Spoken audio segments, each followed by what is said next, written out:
I'm going to float out something that's quite controversial, and you can tell me in the comments whether you think I'm on the money or not.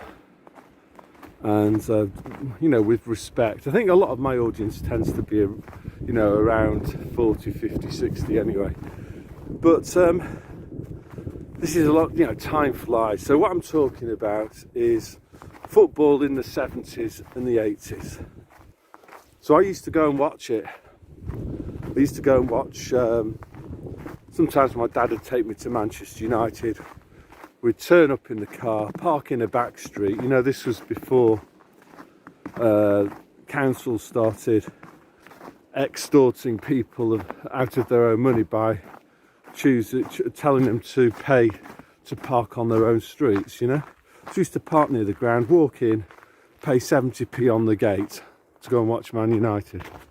Okay, so back in those days, the attendances were often bigger than what they are today, and that was because back then, in most stadiums, I don't know, well over half the people in attendance were standing up, and obviously a stand can hold far more people when people are standing compared to the same stand when people are sitting down.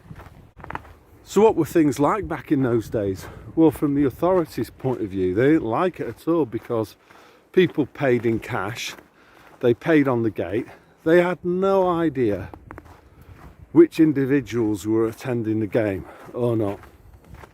And also back then there was a little bit more testosterone flowing around the bloodstreams of young men than there are today.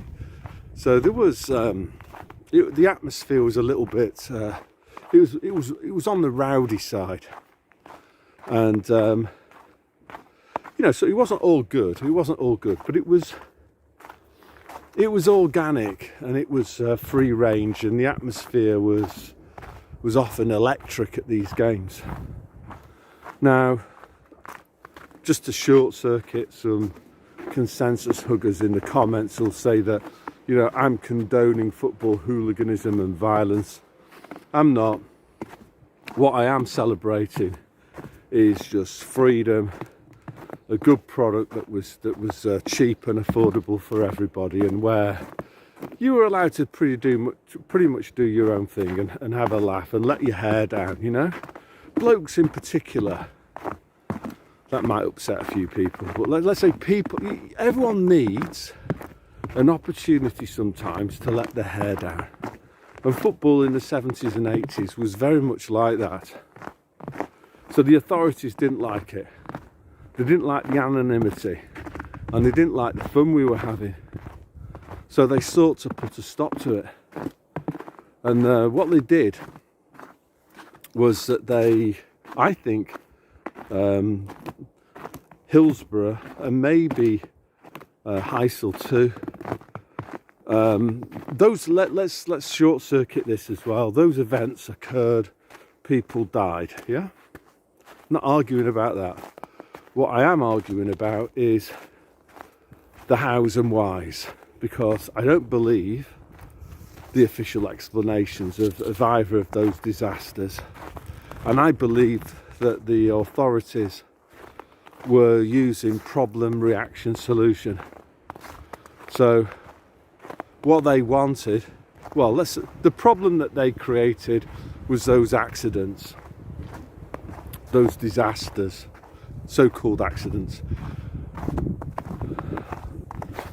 Various inquiries were done, and it was all, the line was, it's all down to the fact that people are allowed to stand up at football matches.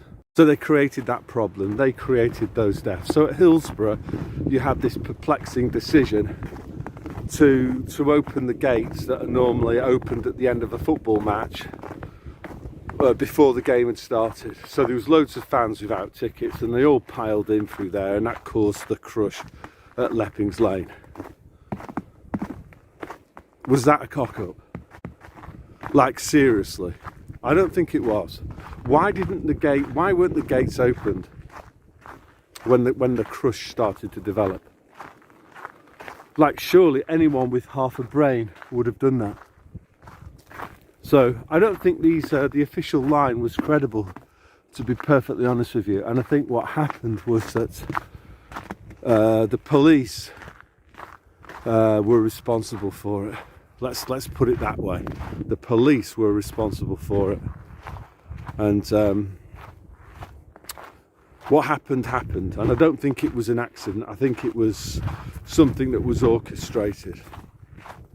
You know, the wall at the Heysel Stadium that collapsed? Well, maybe it did just collapse, or maybe it was weakened beforehand by somebody who wanted, because all of these accidents, they all occurred in a very short space of time. And the media had the narrative prepared, which was standing is a problem. Football hooligans, what did they call me? Margaret Thatcher, the people who think, like normies think, oh, she was a free marketeer. What a load of cobs wallop that was. She was about as statist as it comes.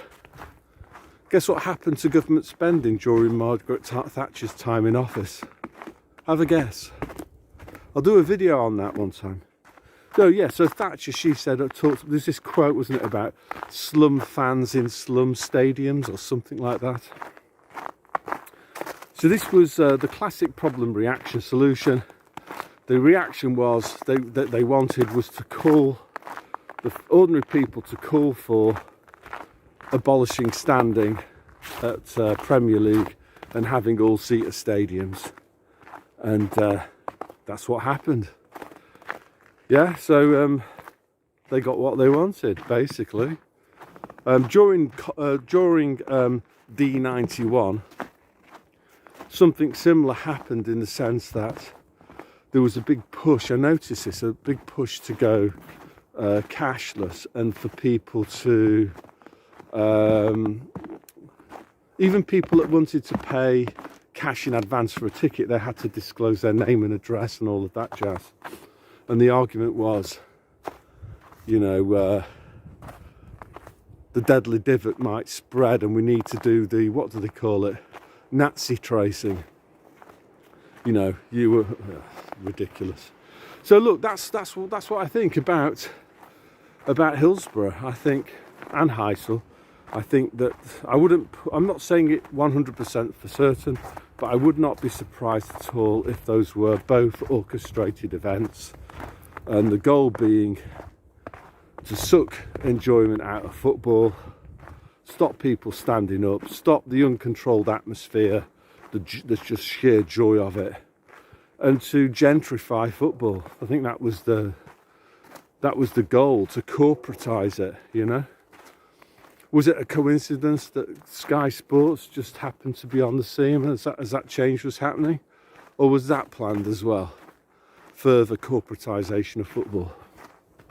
Who knows? But it's certainly possible that this could all have been coordinated and timed. So that's all I want to say today, so God bless.